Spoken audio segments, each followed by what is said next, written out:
Welcome to Finding Yourself with Christopher Dare, proudly sponsored by Lighthouse Coffee in Sparks, Nevada. Now let's join Christopher for today's message. Hello, I'm Christopher Dare, and I am here with you, and we are finding ourselves.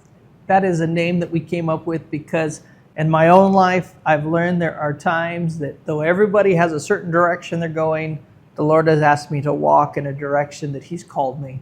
And sometimes it looks very different than anybody would expect.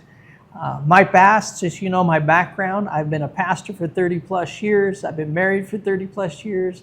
I had the opportunity to lead many things from private schools to restaurants to different groups. I've been a city councilman for 8 years, and now I'm moving on to other things, checking out life, but I'm here to lead, to teach, to train, and to share some insights with you during this time together. We're here at Lighthouse Coffee in the city of Sparks, and we thank them. Todd and Mel, thank you so much for letting us use the place to share some things. We're going to talk about communication, and I am sure this is something you've never messed up. But just in case you did, I'm going to give you some tips and tricks and some things to think about as we move forward. And this is going to be a little bit of a series we go through because there's a lot to talk about in here as you start your day and you listen to this, or you're ending your day, or you just want to walk through some training on it. There's a few different forms of communication that happen in people's life, and one of them is obviously verbal. We get together and we talk and we share. But I want to give you some ideas of how to sit in a room and verbally share who you are, because I think people are struggling doing that these days. People like to sit on their phone and text each other. I even watched today people who sit right next to each other, and instead of talking, they text each other and things of that fashion, which I think is crazy.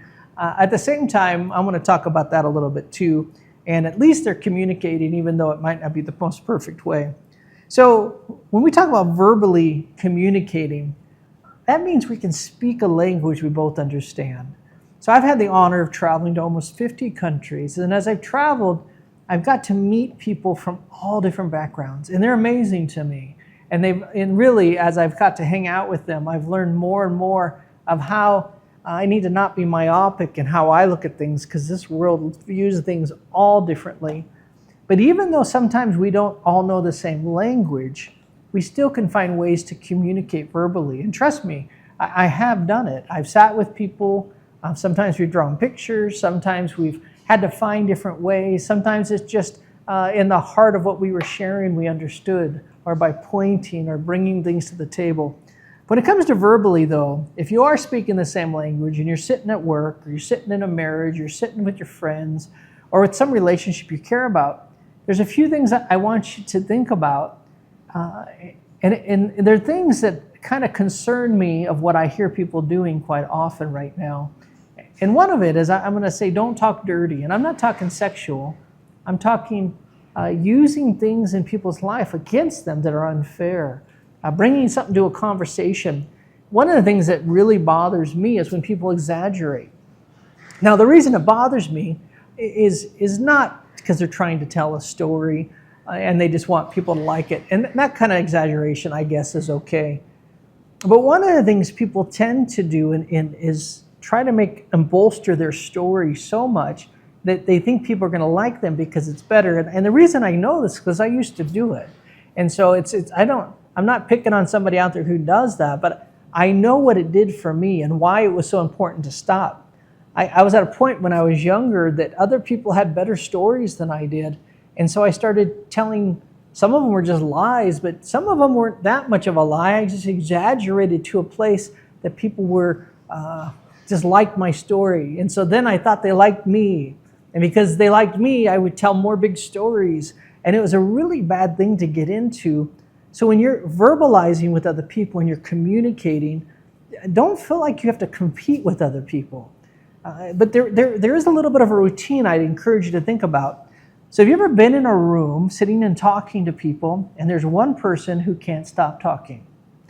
That's a tough place to be, because you're sitting there in a room and you're trying to figure out how to have a conversation. What's worse than that is if you're the person who's doing it.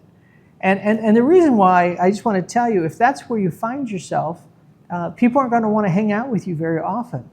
Because the dissertation that needs to happen, people want, is they want to be able to share something.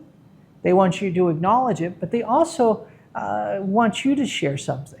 And a normal conversation in a group setting allows for room for each person to kind of share a little bit about themselves, something that doesn't have to be dirty. And I say that again, exaggerative or cursing. Those are dirty things that are unnecessary.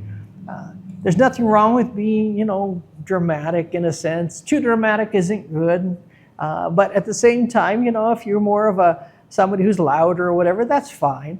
But you don't have to be loud to communicate. You don't have to scream or shout. Matter of fact, if you do that too much, that's too big. That's almost like an exaggeration. You want to kind of stay here. I don't know if you remember ever watching the movie Hitch, but he was teaching the other guy how to dance, and the other guy was dancing all kind of crazy, and Hitch was like, no, just stay here.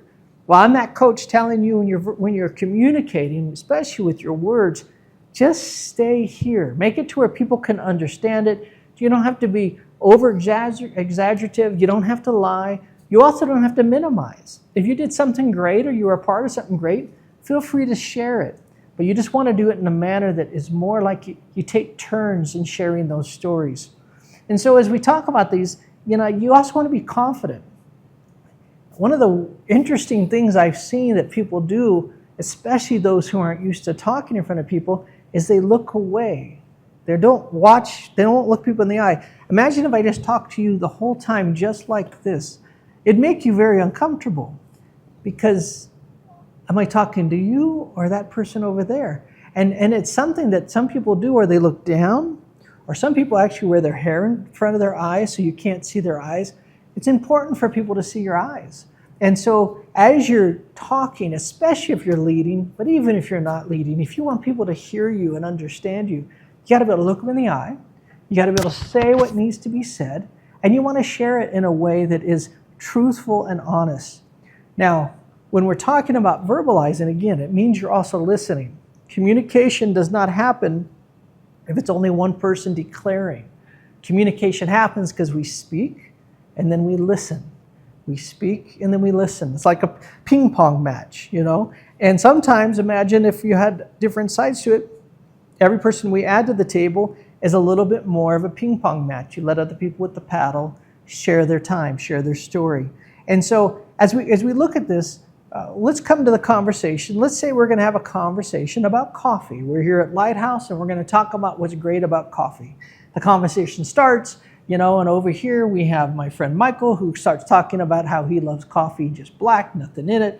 This person over here says, oh no, I like a latte and I want that and I like oat milk and vanilla in it and this and that. And then all of a sudden I say, but guess what I did yesterday? I was out and I rode my bike down the street. And these guys are going to go like, what just happened?